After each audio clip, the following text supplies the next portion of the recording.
Taylor Swift is exactly who she's always been. The pick-me girl who wants a man, who wants to show her all the attention, and she'll do whatever it takes to get there. That's what you're saying. Yes, she shut down New York. Yes, she shut down one of the busiest streets because she does not care. She was picked, and that's what matters. Her whole brand has been built off of being the girl next door that was never picked. She was always looked over. Now she's picked, and a pick-me is showing it off all across the world. So yes, it's despicable to shut down an entire street and take up all the electricity when there are people who are literally dying due to lack of access to electricity and air and clean water. But it's not surprising because at the end of the day, she's doing what she's always shown us she is. Taylor Swift's astrologist fucked her over. You don't wait until the full moon ends just right after and get married. And we're in a retrograde. I don't care if you signed a marriage license before the retrograde, Taylor. That astrologist, whoever you're talking to, the psychic making a bag off of you, I know she's making one of the biggest bags.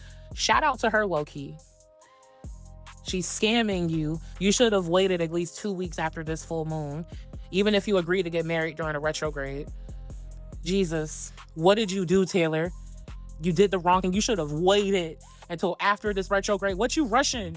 Nobody's listening to his podcast on the lowest key. I don't care where he is on the charts. Allegedly, it's fake numbers, but nobody's fucking with that. He needs you. He's going to need you for a long time. You did not have to rush into this, Taylor. We just entered a retrograde. How dare you? I'm not annoyed that Taylor Swift and Travis Kelce got married. I'm not annoyed that they got married at Madison Square Garden and that they shut down half of Midtown Manhattan on a holiday weekend. No, I'm upset that they spent somewhere between $10 to $20 million on this production and it was tacky as hell. Everything from top to bottom about this production was tacky. The fact that it became a television production, tacky. In your wedding at your big age. The theme being Wizard of Oz and Alice in Wonderland, tacky. Building a garden inside of Madison Square Garden, tacky. Wilting flowers for your bouquet, tacky. Having a buffet line for over 1,000 guests, tacky. Adam Sandler officiating your wedding, tacky. Having 20-minute vows, each tacky. Honestly, I don't care if I was your friend, I don't care if I was a paid guest. If I had to sit through 40 minutes of you and Travis Kelce waxing on about how much you love each other, I would have to run out the exit. I don't care. I don't care if they would have shut me down. I don't care if I would have been fined like a crazy amount of money. I'm not sitting through that. That's insane. Everything I have learned about Taylor Swift's wedding has been against my will. However, what I do want to mention is that it does not look like a wedding. It looks like a movie or, some sort of like filmed production. You could have went down the street anywhere else and had like a beautiful wedding, and instead you did it in the garden, and it just doesn't quite make sense to me. For the amount of money that you spent to have it for people to fly there, that you could have rented an island and not have this tacky ass Universal Studios, Disney, like sitcom looking production wedding. I'm just not understanding. It just does not seem real. I'm not even sure if the relationship is real, but if Taylor Swift's wedding is truly this week, I hope she is buckling up for an astrological hot mess, because why would you schedule your wedding for this week? Now, at first glance, you see Venus in Leo up on the 10th house next to her midheaven, and you think, wow, this is going to be so great for her reputation. People are going to look at her photos and her articles and think, oh my gosh, what a beautiful wedding. She looks so happy. But guess what? Behind the scenes, it's a hot mess. It's a logistical nightmare, because her natal Venus is going to be directly opposite Jupiter. And that means biting off more than you can chew. That means overspending. That means overindulging. Maybe getting a little bit too drunk at the rehearsal dinner and then looking swollen on the day of the wedding. Being in situations where you are a little bit over your head and you're feeling it. And with already a massive venue, this is not a transit you want to be dealing with. Okay, so I've always been sussed out by Taylor Swift and Travis Kelce. It's always given like NFL is paying her a shit ton of money to have this relationship. I don't know. She already has enough money. That sounds insane. Until my ex-boyfriend told me that the Madison Square Garden wedding on Chez was at 1%. So people were betting on if they were going to get married or not and where they were going to get married. And Madison Square Garden was at 1%. And they got married at the weirdest fucking location, Madison Square Garden. Y'all, I think they did that because of the bet, to be real. I really do. This wedding is too tacky to keep track of, I swear to God, because I made the video first and I was like, I got a comment saying, well, isn't that fake? Adam Sandler didn't officiate her wedding. And so I made a retraction and I was like, you know what? Probably wrong. It can't be that tacky. It can't be that tacky that you have Adam Sandler in a Capri Sun sports suit officiating her wedding. I don't know about that aspect to it. But it is real. It is actually real. This is from USA Today. What do you mean Adam Sandler officiated your wedding? What? Of all the money is a waste of billionaires. Taylor Swift's wedding could not have been as tacky as, let me not say tacky.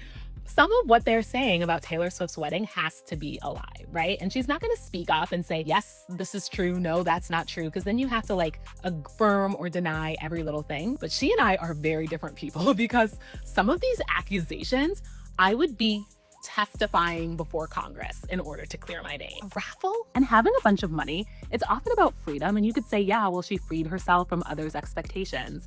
But I actually think that she used this money and reinforce the social prison that she is in. It's very clear that she considers herself to be kind of awkward, the odd one out, definitely like beloved by her fans, but not necessarily by her peers. So she's using her Boku bucks to prove a point, to invite hundreds of randos to both create and project this false sense of intimacy. But the reason to get your racks up is not to prove a point to others, it's to never have to prove a point again. Now you're on your honeymoon, sitting on your phone, getting upset because people aren't responding well to the leaks you probably planted. Money not well spent. A raffle? Taylor Swift getting married at MSG is a decoy. She is trying to pull a Beyonce self-titled. Keyword, trying.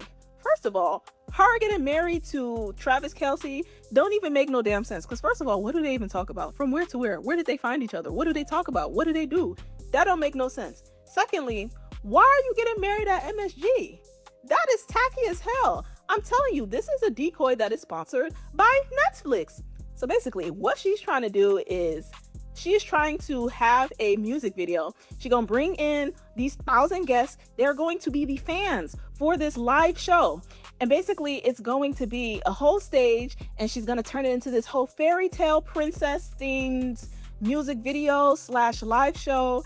And all the guests are going to be surprised and be like, oh my gosh, it's a live Taylor Swift show. And you know why she's doing this? It's because she's still salty about that whole little Kanye Beyonce situation. She's been trying to play catch up with Beyonce since. I'm telling you, this lady is up to some classic white woman games.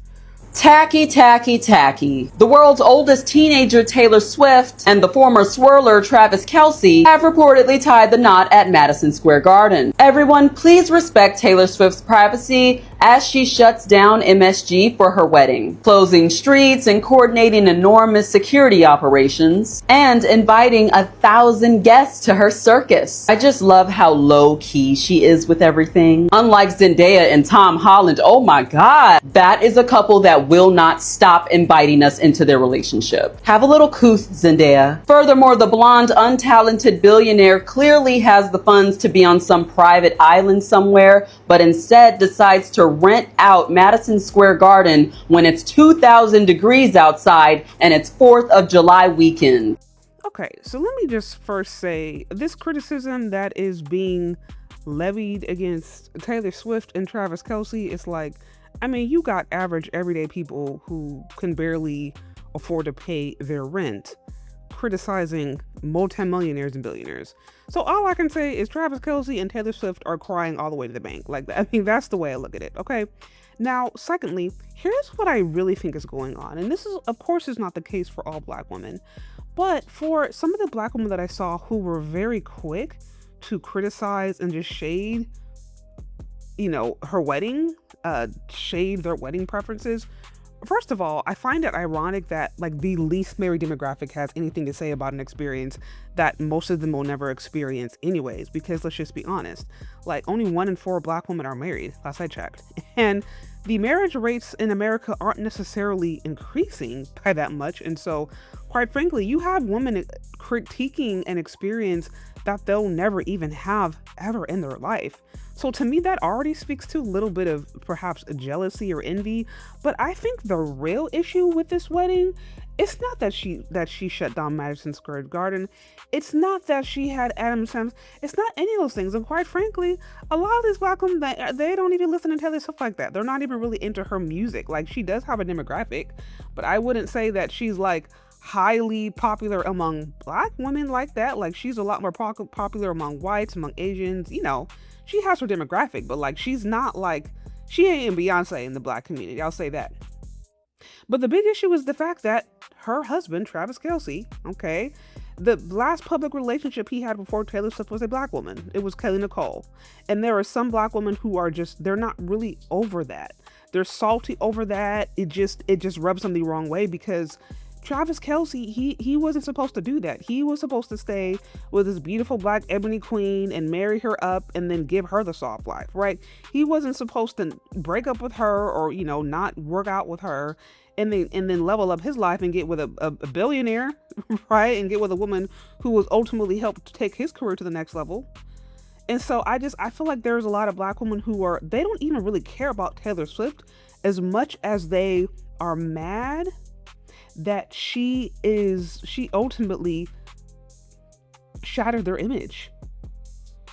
She shattered their image.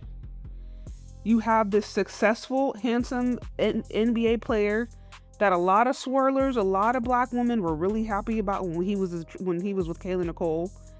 And he effectively, you know, when it came down to settling down, when it came down to saying I do in making that commitment, he chose a white woman. And not just any old white woman, Taylor Swift. And I think, to me, I really think that's at the core of some of this criticism. I'm not saying all of it, but I do think that's like the hyper focus that some ladies have levied against Taylor Swift is not because they really care about her music or watch her like that. I think the hate is coming from the relationship and the context behind the relationship. And the fact that she has a man that was previously with a Black woman that a lot of Black women looked up to or admired because they wanted that result. And when that relationship broke down, it was kind of like it shattered their dream just a little bit. And then the fact that she moved on to be happily ever after, right? She got the bag, she got the money, she got the career. Listen, the fact that she has the resources to blow it on if it is a spoof wedding, if it was a fake wedding, if it was a PR stunt, she has the money to do so. For all we know, she could have had a private wedding on a private island somewhere else, don't nobody know about. And then they could have planned this whole thing for publicity.